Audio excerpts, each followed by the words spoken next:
RedMonk Conversation. My name is Kate Holterhoff, Senior Analyst at RedMonk, and with me today is Steve Bussey, co-founder and CTO of Supered. He is an alumni of SalesLoft, the second engineer, in fact. He was also an Elixir wizard and author of the book Real-Time Phoenix for the Pragmatic Programmer series. Steve, thank you so much for joining me on the Monkcast. Thank you, Kate. Happy to be here. Awesome. All right, so let's start with some background. Tell me about your education, your employment history, and what drew you to the CRM space in the first place. Yeah. So I went to college, a little state school up in Pennsylvania called Shippensburg, and I was like really sure that I wanted to go and do like postgraduate studies of some sort. Like, I don't know, I had this idea in my head of like PhD would be so cool, right? And I started in my sophomore summer working for this web development agency up in Pennsylvania called WebFX, and it was like website builds and stuff like that, sort of like the internet agency type of company. But at some point, the founder of that company came up to me and said, hey, I have this idea for this like internal SaaS product that I want to build, and basically it's a project I want to give to you, and I have all these like big ideas for it. Let's go make it happen. And we did that, and it was actually a really cool piece of software. It was sort of like Pardot and CallRail in hindsight, like knowing what those products were. I didn't know I'd never heard of those products. I was just like building things, right? And then one day I saw them and I was like, oh, that's what I've been building. But I got this email one day from a customer that was like, this product has helped me get more revenue and get more deals, and I was able to get another family pet that we've been like budgeting for a while, right? And I was like, whoa, that's actually really cool.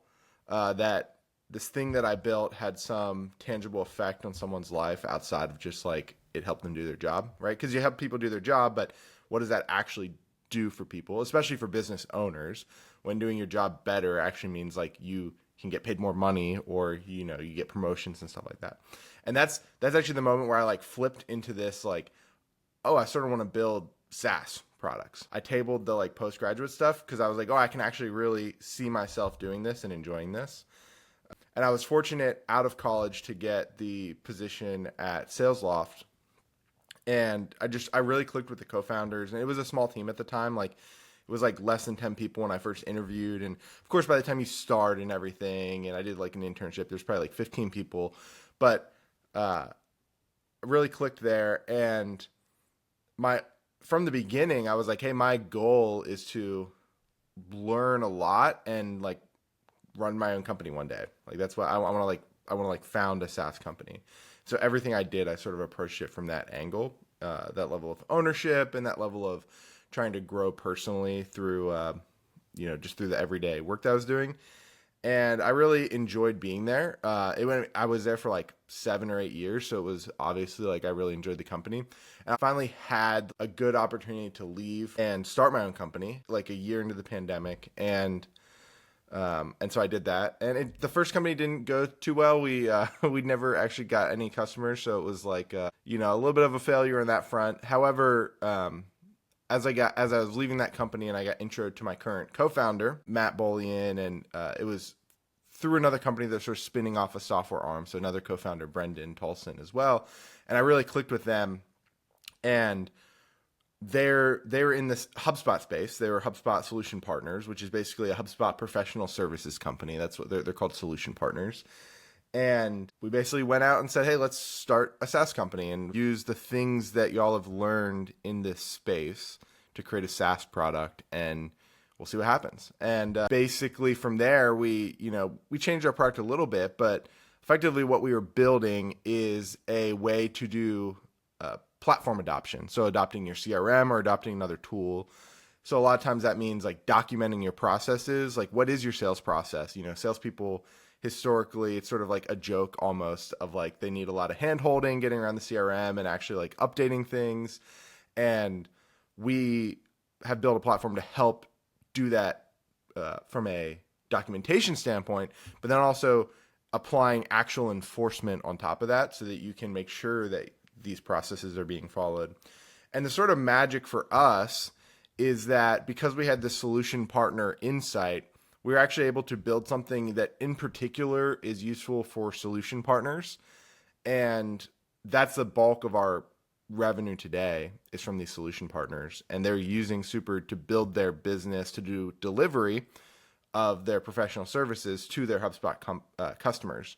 And the reason they can do that is there's actually a lot of overlap between a CRM professional services company and, say, a RevOps admin, because effectively they are outsourced RevOps admins. And so they have a lot of the same types of problems. They have to do trainings. They have to do making sure people are actually using the CRM properly. And that's where we can help them out. All right. So I love this description of your background because I think it really sets the scene for why I invited you on here to talk about CRMs with me, because you have this intimate knowledge of some of the most important CRMs today, which is, of course, HubSpot and Salesforce. And so I think it would make sense for us to define some terms, because I think we're doing some inside baseball here. So what does SalesLoft do?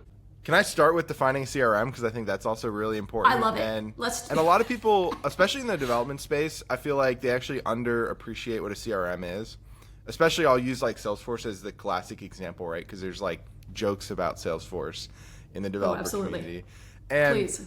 The thing that people don't often realize is that the CRM is the codification of business processes. And in particular, anything in the business can be expressed in a CRM instance. You could take your dev process, and maybe you wouldn't want to do this, but you could put it in a CRM. You can do that for sales, of course. You do that for customer success, of course. You can do that for support. And so basically you can codify your business through your CRM. And historically, the trope is that, well, that's the system of record, meaning it's almost like a database of your business, which I think it's underselling it a little bit, because it's more than just a database. It is, in particular, with platforms like Salesforce and HubSpot, you can actually write custom code to do things for your, to power your business processes. So it's more than that. But then you have these things called system of actions, which is basically, where do I go to actually do the work? And that's where SalesLoft came in. This was in 2014. The space was, even though CRM was developed, it was still developing in this concept of like the system of action. And basically SalesLoft is a place for people that are doing outbound or inbound outreaching and letting them scale that process in their organization. So, if you have 2 salespeople, it's pretty easy to say, all right, here's our messaging, here's how we're going to structure our sales process. It's a little more difficult when you have 50, 100, 200, or you're a scaling organization that's adding like 10 people a month to your company. And that's where SalesLoft comes in, and basically their whole thing is like, for this role, for inbound and outbound communications to prospects, you can do everything through us, and then we'll sync back to your CRM. And that's where SalesLoft, I would say, planted the flag. And the space didn't exist when they started, and the space is now called Sales Engagement Platform. So SEP is the acronym for that. And it has taken off. I mean, SalesLoft now, I don't know what the revenue is. I haven't been in the company for a few years. I would say probably easily over 200 million. It was 100 million when I left. Outreach is another company that's in that same space at hundreds of millions of dollars of ARR. So this space has resonated with sales teams. I know, I agree with you that it's hard to overstate how important this is. And you also mentioned RevOps, which is sort of an umbrella term. Can you talk at all about the relationship between CRMs and RevOps? Yeah, so revenue operations. Revenue operations, exactly. And also, people may have heard sales operations in the past. Revenue operations is just casting a bigger umbrella, if you will, like making the department bigger in a larger org. But the general idea there is, all right, codification of your business processes. That sounds a little scary. Like there's some like work to do here, and that there is work to do there, right? There's work of maintaining that and getting it set up, and that's where the revenue operations professionals come in, where they're able to actually set up everything. Get let's say you're setting up a new tool, making sure that tool is talking properly to the other systems as a whole. And basically, they're a supportive role for the sales team, for the customer success team, for these other roles in the organization. And a good RevOps person will bring back positive ROI to the organization just by improving these processes and streamlining things for other people in the organization. And so just in terms of like what makes a CRM successful, I'm hoping we can talk about the future of CRMs here in a moment, but what does a CRM need to do? Like what is the bare minimum that a CRM does to help enable the sales folks at a company? Yeah, so, focusing on sales is good just because there's so much stuff that you could focus on. So let's focus on that. But you have to be able to express your deal process through that. So, all right, what is the process for reaching out to somebody, for tracking them through the sales process, post-sale? How are we going to track them and track the life cycle of the customer then? And so you have this like base foundation of people often think of CRM as like a database, a place with like tables and record views, and it is that in some respects, right? It's like we need to be able to store all the data that has happened in our sales process, and then we also need to be able to express the deal process that we want to have, and that might mean like custom coding. That might mean you're able to actually use the things natively built into the CRM to fully express what you're looking for, and that varies company to company, so it's so hard to say. But like generally, obviously the native tools in a lot of these platforms are quite good, where you don't necessarily need to do custom development. Now that we've established what it is that CRMs actually need to accomplish and are accomplishing today, what would you say is the state of CRMs? I mean, I've read a little bit about automation, a little bit about AI. I'm interested in your perspective here. So, these systems uniquely exist at the intersection of business and technology, which means that the end user is often less technical, but these systems are becoming more and more sophisticated. So I'm curious, what do you consider to be the most exciting technical innovations in this customer management space? And by that I mean, like, how is technology making nurturing and maintaining relationships with potential and current clients better? Yeah, it's a great question. So just in general, as the space has matured, the platforms have gotten a lot better. And so oftentimes you can fully represent your processes in these platforms. However, sometimes you can't. And so then you have like these like pivot points, right? Where, all right, do I just live with it? Do I customize it with like an internal employee that's able to actually manage the CRM for me? Do I outsource to a RevOps outsourcing company that's going to do this for me? Or do I maybe use like a purpose-built CRM? And so I think one of the trends, and this has always happened, but you do see this popping up more in the edges now, are like what we'd call vertical specific CRMs.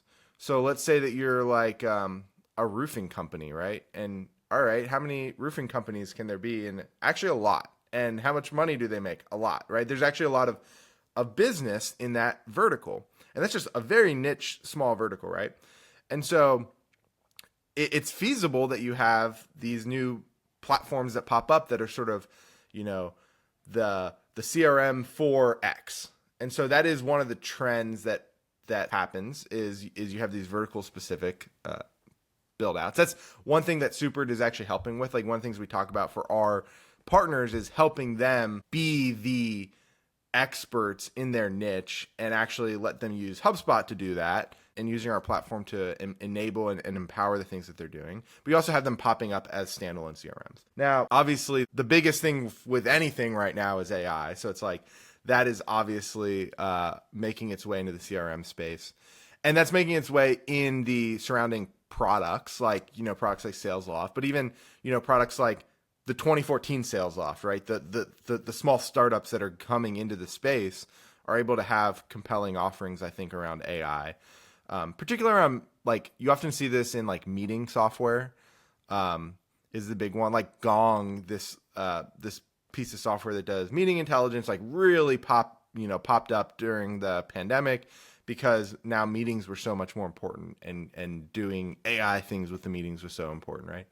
And so I think you'll just see more of that. I mean, there's obviously like some hype to AI stuff where it's not always delivering the ROI that people hope it will.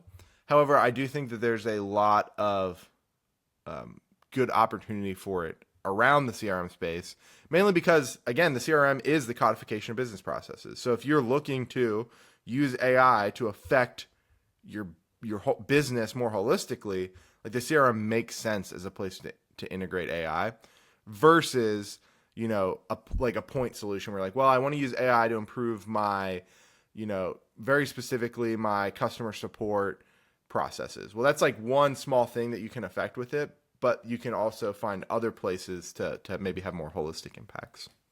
And I don't know what it's still developing. So a lot of this is like, you're seeing the announcements last year and this year, and I assume in the next year and then a year after that. It's not a trend, so I don't think it's going to go away. But you're definitely seeing people pick that up right now. I expect at HubSpot's conference is in like a month, or less than a month. It's this month, and I expect that will be a big part of their announcements, just because of course it will be. Of course it will be. I mean, come on, Steve, you don't have a crystal ball. You can't see 10 years in the future and tell me with great certainty what's going to be happening. I can't believe it. I can tell you this, I think. I mean, I truly do think this. I think fundamentally, the role, value proposition, look and feel of the CRM is not going to change that much in 10 years. And it hasn't changed that much, like looking back 10 years ago. It's more advanced, it's more out of the box, it's more integrated, everything's more integrated, but and it looks better. Like the 2014 styles look very dated now compared to the new styles, but fundamentally it's sort of the same thing, and I think that will also be the case because it's used to power businesses, and businesses themselves are not fundamentally changing how they operate. So I don't think that the CRM will fundamentally change its appearance either. All right. I mean, I think that qualifies as a hot take. That's good. Let's hone in on the subject of data here, because I'm looking at Supered's homepage, and it says, have confidence in your HubSpot data. And it seems like the subject of data is one that's just like essential to, the making CRMs work as well as they possibly can. So, one of the exciting things that I'm hearing about automation in CRMs is that with these enhanced capabilities, you're able to make sense of vast amounts of data on customers and leads that in the past, analysts just weren't able to do. So are you seeing new capabilities in the analysis of customer management data that you are tracking, or that maybe Supered is empowering users to leverage?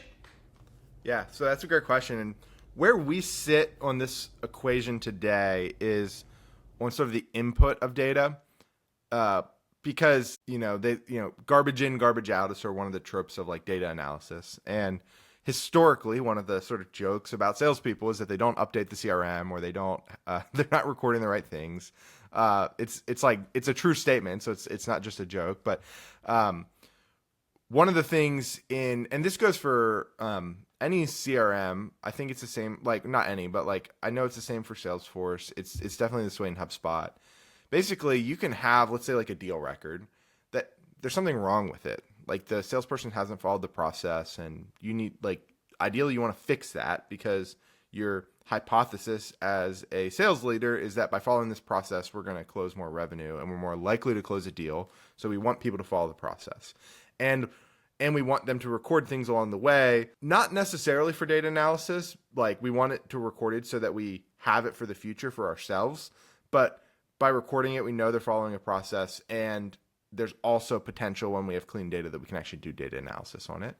And the thing is, like, you can come to that record, come into that deal record that has problems with it, and everything just looks fine.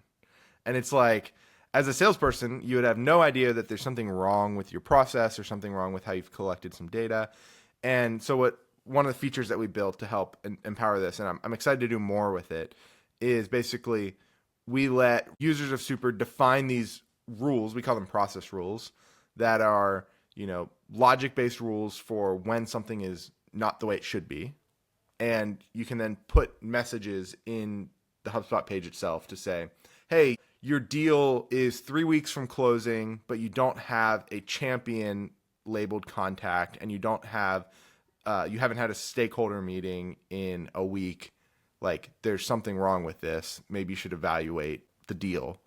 And we let them define these rules and put them in the record page and other places. And the goal is that by showing the salesperson, like, hey, there's something wrong, now they know that they should fix it. They know that it's actually like that they don't, it sort of is removing excuses to not fix it. It's like, I didn't know about that. It's like, well, you did know about it. Now let's address like why it isn't updated and make sure it gets updated correctly. Now, on the other side, then you actually have to do something with that data. To be honest, I'm actually not fully clued in to like the different platforms that are coming up in this space, like analyzing your data holistically. I think a lot of the platforms that I see are telling you where there's problems. Like that's the idea of like a deal board or a zero board where you have 10 problems with your deals. Let's get that down to 0. But I'm not too clued into like what platforms are coming about for analyzing that data. I assume that there are some, but I'm not too clued into that. Yeah, and that's totally fine. I think what's exciting about products like Supered is that it's cleaning up the data for this later analysis, which is such an important part of sort of BI tooling and any sort of analytics that folks in the RevOps space might want to look at before they make important decisions for the business itself. So you're doing good work. And I think what else is striking me about your characterization of what you do at Supered is that it sounds like documentation, which at RedMonk we love talking docs. I have a humanities background, so explaining what it is that you did in a code base, or just communicating across an organization, I think is absolutely essential and something that maybe gets sidelined. And so I think it's really cool that you're saying, hey, documenting our process is actually essential to the business outcomes with HubSpot. And so we're going to enforce these rules, and this is actually going to help everybody. This is actually going to make us run more smoothly, and everyone's going to be happier in the end. Yeah, exactly. And I think this is cool about our documentation, because this gets into like the problem with documentation. I think there's 2 major problems. The first is I didn't know that thing was documented. So there's like the discovery of documentation, which is its own problem. Even for Supered, like you still have to think about that, and it's there's no magic that's gonna like perfectly give you the documentation exactly when you need it. It has to be sort of set up that way. But then you also have like I don't have time to document, which is another problem. That's probably the biggest blocker, is like you're not even getting documentation written because a lot of people don't view themselves as good writers, is one thing I've noticed. Like I've written 2 books now, and so my second book just came out from Ruby to Elixir. Congratulations. Thank you. And every time I talk to people about writing a book, they'll be like, oh, I'm not a good writer. I can never do that. And I think a lot of people, that's like a prevailing attitude, is like not being good writers, which I don't necessarily buy. I think it's probably people are like hyperbolistic about that. But with Supered, the sort of approach we take is, I think this is really cool. You can tag like words on the page where documentation should be attached to, and then little icons pop up next to that. So like, let's say I'm in Stripe and I'm doing a custom subscription setup for my customers. Like we have very specific things that we want. If you're doing that, like there are specific things that are going to help you do it properly. And we have that documented in a card, and we have that card attached to the word subscriptions inside of Stripe. And so there's like a lightning bolt icon next to the word subscriptions that when you click it, it tells you information about how you should probably set up this custom subscription that is like why you're on that page in the first place. And that's really impactful because it brings the documentation to the users of software, rather than making the users of software go to the documentation, because it just doesn't, people just don't, they're not going to do it in that case, unless they're told to. That's right. Yeah, make the right thing the easy thing, correct? Yep, exactly. Yeah, that makes sense. And I think what's also interesting is, again, CRMs are in this sort of funny liminal space between tech and business and marketing and all these sort of like, things that aren't considered, within the sort of engineering space. And yet we're seeing sort of, the need to communicate between these areas, and also the same problems coming up, right? I mean, documentation is something that I talk about with a lot of engineering leaders, and yet here it is as, something that we need to be talking about across all folks involved in the sales and enablement process. So, we've been tiptoeing around about sort of jokes around CRMs and complaints that folks have, and I guess the issues that have sort of lingered for the past 20 years since Salesforce first introduced us to the SaaS world, right?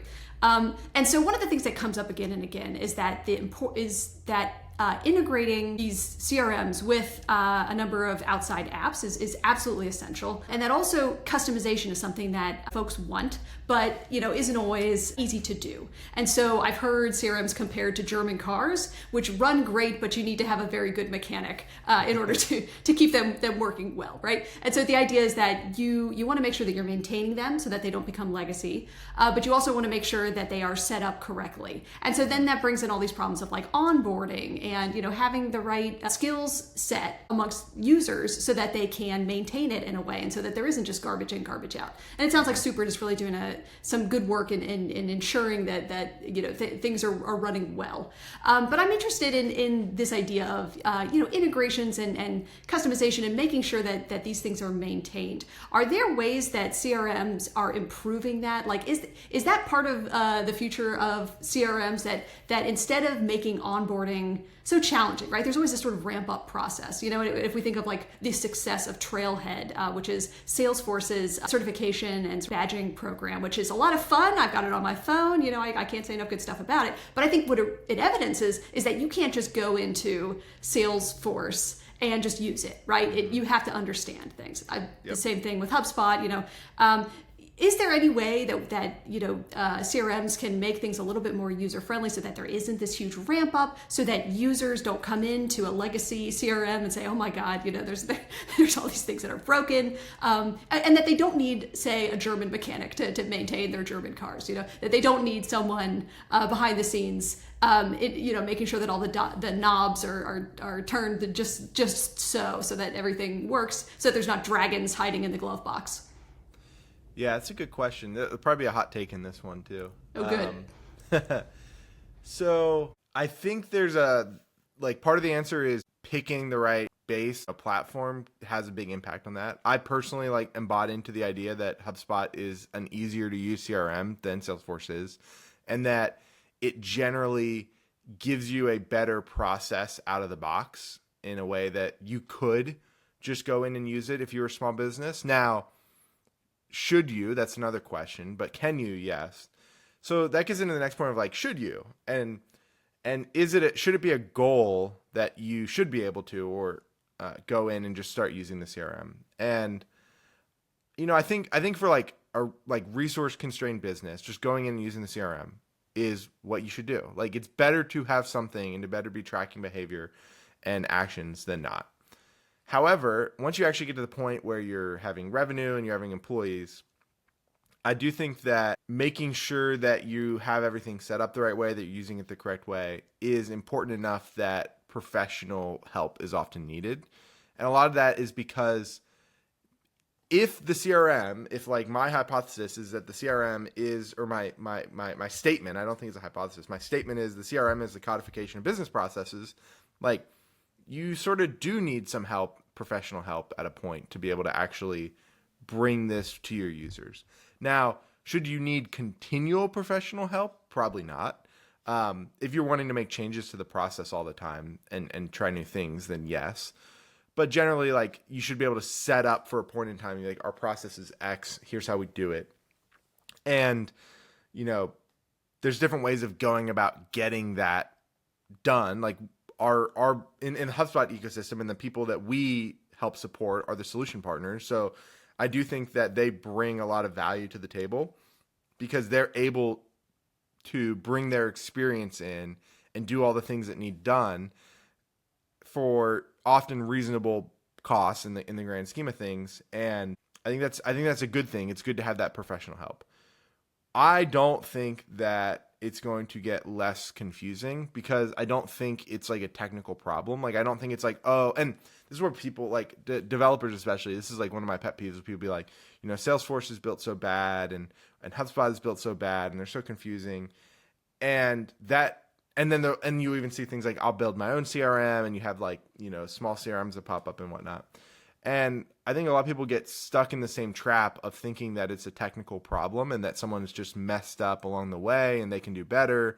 And I don't think it's a technical problem. I think it's a process and people problem at the end of the day, which is not something that is going to become simpler over time. If anything, it'll become more challenging because you have more tools, more integration, and more settings, because the way you solve this problem is you make your platform more extensible by having settings and having custom integration options available to you. Like HubSpot just released within the last year, released their React platform, where they're basically saying you can write React components to modify the CRM behavior, which I think is a good step for them in terms of front end integration.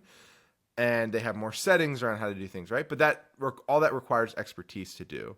And so you extend your platform capabilities at the cost of needing expertise. And you can remove that to some point, but also people want those features. People want the things that take expertise, and so I don't think it's going away. I love it. I especially enjoy the quips about HubSpot being one of the easier ones to use, because that's not always the stereotype. I think folks, and of course the idea of rolling your own is one that comes up often. That someone's like, oh, this is just a bit database, I can do better than this, right? And then they end up with this mess that ends up being passed along to later employees when they leave the company. So yes, absolutely. I think it's interesting to think through the people problem issue as well, as maybe especially in relationship to AI, because I think what a lot of folks are hoping for out of AI is to automate some of these people problems. Like, I don't want to be, doing these sort of data entry issues. Now I can just, upload a spreadsheet and ChatGPT can do it for me. And maybe that's a little bit what Salesforce's Einstein is hoping to do, is automate some of these. I mean, I know that they had some automated emails that they can write up for you. Now instead of authoring a Jira ticket, you can, have AI write it for you. I mean, these are some of the easy solutions. But maybe there's, we can go up a level and say maybe AI could handle some of these process issues as well, so that humans are no longer doing their own thing, either through, forgetting the processes that have been agreed upon by the organization, but also just integrations and some of the maintenance things. I mean, maybe that's where AI is going to really change the game. Or not. I don't know. Do you have a sense of whether AI could function at that level? I do think it can, especially at the data entry level. I'd have to sit down and think and wrap my head fully around that particular problem of if I was to fully automate that, from a systems perspective, what is the actual problem that I'm solving there? Do I have the data for it? Do I have the input? Because, some things are basic, you didn't record who you were in the meeting with. Well, that's a solved problem because that's something that you can fully automate. But if it's you are not following the process of getting stakeholder buy-in because it's hard and because you think you don't need it and because you're wrong, probably, and then you're going to wonder why your deal fell through and you're going to blame the customer when it was really you didn't do your work that you're supposed to do. But AI might be able to help you there in terms of hey, we don't see the signals that indicate that this deal is going to close. I don't think they're complicated signals, so I think I don't necessarily believe that AI is needed to do it, but let's just say it is there in the background running. I think that's a place that it could contribute to, but it's not going to be hey, let me go fix that for you, right? Because again, that's you didn't loop people into your sales process. AI is not going to do that for you. You have to do that work, and so I think it can help solve certain things, but not everything. So you'll see more of the mundane tasks taken care of over time. I'm assuming that's what when you mentioned uploading spreadsheet and having sort of Einstein will take care of stuff related to that. I assume that it's more of mundane tasks, making sure that the base level of data is clean and entered. But you can't solve everything. If you're a salesperson and you've been Slack DMing with your stakeholder or sending text messages and you're just I'm just not going to enter this into the CRM because I don't want to. I don't know that AI would help there. So some of it is it's a mix of, again, of people and technical problems. But there are definitely technical problems that AI can help with. Integration wise, I would be surprised. I'm not a full skeptic of AI stuff, but I'm a little bit of a skeptic, and I would be surprised if AI came into place that makes it materially easier to integrate beyond just like answering questions like what API should I use to connect this data together. But like the actual process of integration is often, again, very business specific. So it's like, all right, we want to work this way. We want these things synced. And maybe I will help somewhat there, but I'll just be a little surprised by it. Yeah, that skepticism is healthy. That's fine. I've spoken to a few folks who are convinced that we're going to have AI at every level of the software development lifecycle, and I am also like, really? I don't know if we're quite there yet. That seems a little bit far fetched. But hey, again, we're neither of us are time travelers and can Yep. say for sure. But there's a lot of optimism about what it can actually accomplish.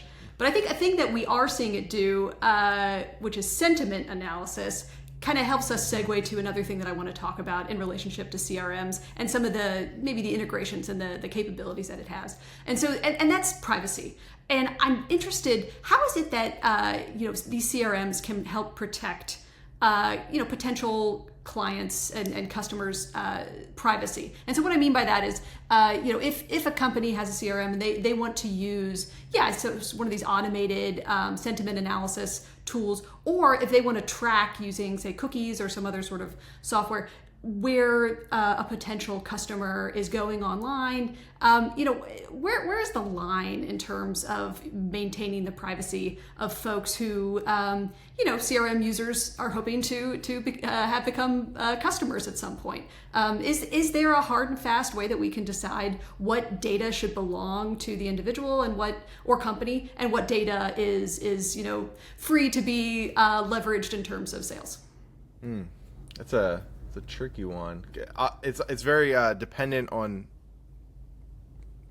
It's gonna be very regulation based, so which means it's very dependent on where in the world. Obviously, like Europe has a different level of regulation. I just remember like years ago. This is like college hackathon scene, right? So like 2013. I don't even know. I was at a hackathon, and one of the tools was like a database where the central idea was users have to give permission to access the data itself. So it's like they actually have the key to the data, if you will. And you, as the SaaS provider, actually don't have the key to the data. Like you would not be able to see or access or change the data without their permission, right? And it was like such a foreign concept to me, because they were like, hey, this is to comply with regulations in the EU. I wasn't living in that world yet of like understanding what that meant. So it was very foreign to me, right? So I know that there can be big shocks between US based companies and EU based companies around what that looks like. Now, I guess there's questions around like, who does the data belong to? What is allowed? I do feel that if someone, like, everyone has the right to not be contacted by you if you tell them to stop. So that's like always like there's like some base foundations of like if someone actually, like, everyone needs the ability to opt out of something. Now, people don't always make that easy, but I believe that that's like a base thing that everyone should be able to do. They should be able to tell you, like, don't contact me again, don't do X. I don't want this call recorded. I don't want this meeting transcribed, whatever it might be. But at the same time, you have some base things like, let's say like someone's LinkedIn profile, right? It's like, all right, how are you reaching this? When I was at sales off, this is one of the big things that would happen. It's like, how are you reaching out to me? And it's like, well, your email is your first name at company.com, right? It's like, I don't have a magic data source. I just sent an email to there, and your email server told me that it was a valid address, right? And so there's questions there of like, should sales teams reach out to those people, right? If they got their email that way, I would say like, yes. I would say like that lives in like a healthy boundary to me of being acceptable. I think some people would say no one should ever reach out to anyone without consent. But those people, I don't think that that's a realistic worldview of like, how does software get purchased? How do things get made? Often people that say things like that benefit from the system and are also able to wash their hands clean of it because they're in like the development world, or they're far enough away from it where they're not doing it, but their company is, or the way that they've gotten their money is through systems like that. So I approach it with like a degree of, Like, I do believe I'm not like companies should be able to do whatever they want. At the same time, I think there is like it's acceptable to do things like reaching out to people and keeping track. Like, if I start emailing you and we're having a conversation, like, I think it's okay to be like, all right, I'm going to like keep records of this. I think that that's acceptable. Unless someone says like, do not keep a record of this, then you get into like, all right, what's, maybe I like, you shouldn't do it then. Who does the data belong to? I always think like the data belongs to the company at the end of the day. Like, not so like, let's say you're on like a CRM, right? I don't think the CRM ever owns the data, and I don't think I don't know of any that would claim to. So it's like the data is owned by the company and they're responsible for that data. There'll be interesting questions as like regulation progresses over time of like, let's say someone sends a no contact order to the CRM itself, and they're like, I don't want any of your users to ever contact me. Well, then I think like that is a problem that will have to be solved via like, if that is the way that the legislation wants it to be, that would have to be like expressly dictated via the regulation, because you get into questions like, who does this data belong to? Like, if it's not your data, do you have the ability to say like, you can't use it for this purpose, or like, you can't use our platform to reach out to this person? But by even doing that, I have to acknowledge that they've given this like no contact order to. You get into these like weird situations. I don't think it's like a cut and dry thing. Hopefully that's not too rambly. I think it's complicated. Like, it's not, and it's like, I believe in like respecting what, like privacies people have, and respecting the like legislation that's out there. And I also think it's very complicated. I appreciate the honesty, and I would just say bold of you to assume that our legislators would get involved in any sort of regulation around technology. I don't think our legislators would, just to be very clear. The legislators that have made it clear that they will get involved are EU legislators, right? And so US-based companies often might just say, well, I ignore that and I don't do anything with that. We have a lot of EU customers, so it's like, because the HubSpot ecosystem is more EU-centric than would be expected, and probably because like they do things that regulate well there, so people like in those countries like use it because it's easier to use from the regulation perspective. But yeah, EU is only going to do more. So they like US will probably not do anything like federally, I would imagine, but they will do things at the state level. Like you even see that with like California and other states. It's not just California. It's not like, oh, California's doing this thing, the rest of the country's not. It's like there's like 8 or 10 states that have all done things, and I think that will happen more. I don't expect anything necessarily like federally, but I do think that EU will just get more and more over time, and then people will have to figure out how to adapt to those regulations. Yeah. All right. Fair enough. I have one last question, and it has to do with being a co-founder. So, Supered isn't your first company, but we've known each other for a long time, back when I was a front-end engineer. So I'm curious about this transition that you've made from a software engineer to a co-founder. And you mentioned in your bio that you always had this as an ambition, but I imagine that you have learned a lot of lessons along the way. So I'm curious, what helped you to prepare for this shift? And what lessons have you learned that might be extensible for other folks who want to do what you have? Yeah, that's a great question. So I was very fortunate with SalesLoft to have two people that I looked up to on the technical side. So they're both co-founders, Rob Foreman and Tim Dorr, and they were very different, and sort of the roles that they took in the company were very different. They were both technical co-founders, but they sort of diverged path-wise around what they did, right? And so on one side you had Tim, who was, I used to call him like a unicorn developer, where he could do back-end, front-end design, he could do it all. And I tried to, like, when you have that type of person around, just trying to like be in their sphere and do things. So I would build things and send them to him for his thoughts around, and then he would like sort of rip the front end apart a little bit and be like, this would look a lot better if you did X, Y, Z, right?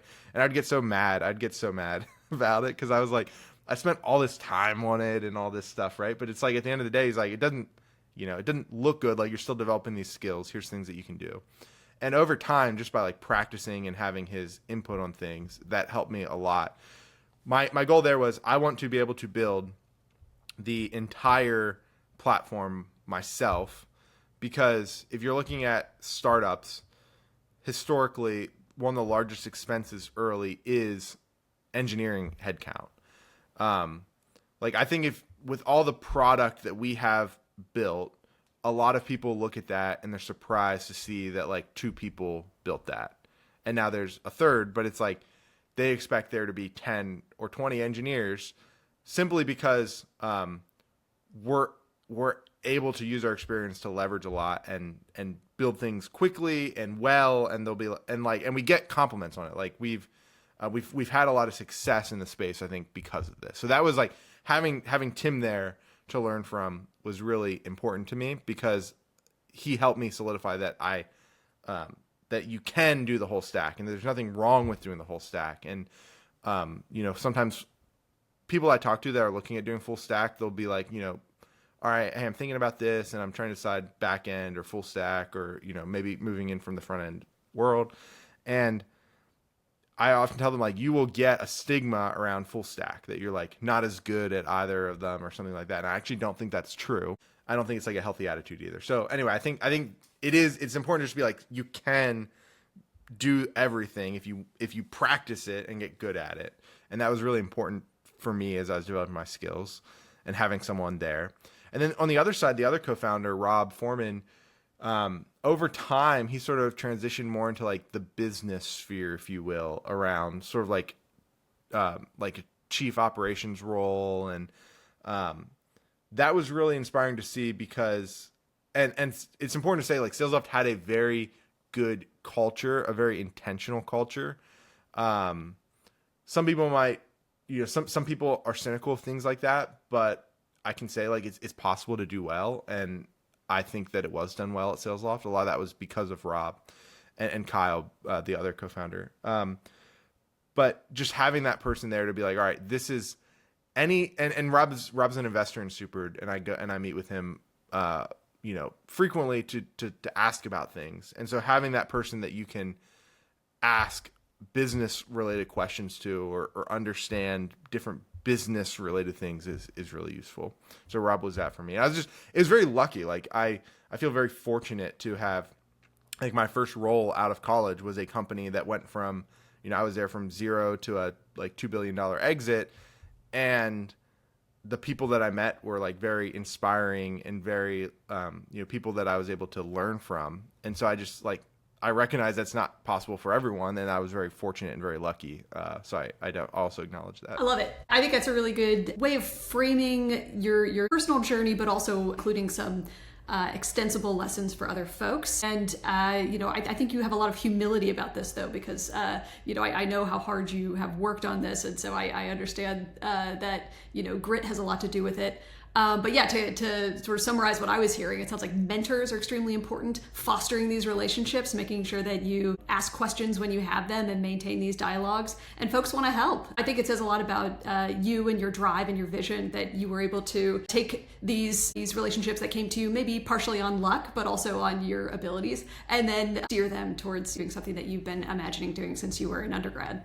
And I'll give one actually tangible, because the other thing was sort of like find mentors and people you look up to. But like one tangible advice around mentorship, a lot of people maybe don't do this as well as they could.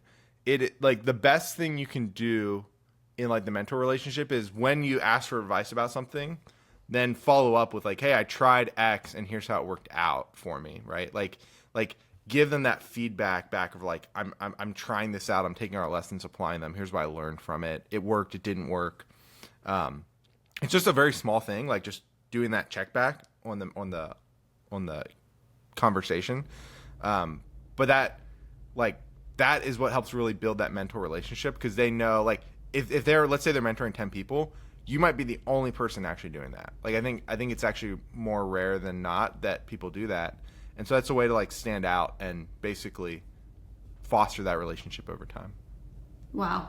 Yeah, that's helpful. I like that. And I like that it transforms the relationship from just being a sort of I'm taking what you have to give me to being more of a dialogue and cyclical. Then it's like we're going to iterate on this together, we're going to learn as a group and take the lessons that I have suggested to you and see if they work in practice or work in your particular use case, right? I mean, the it depends situation is just kind of across the board, right? That you can't avoid the fact that one little thing might change the outcome. So yeah, okay.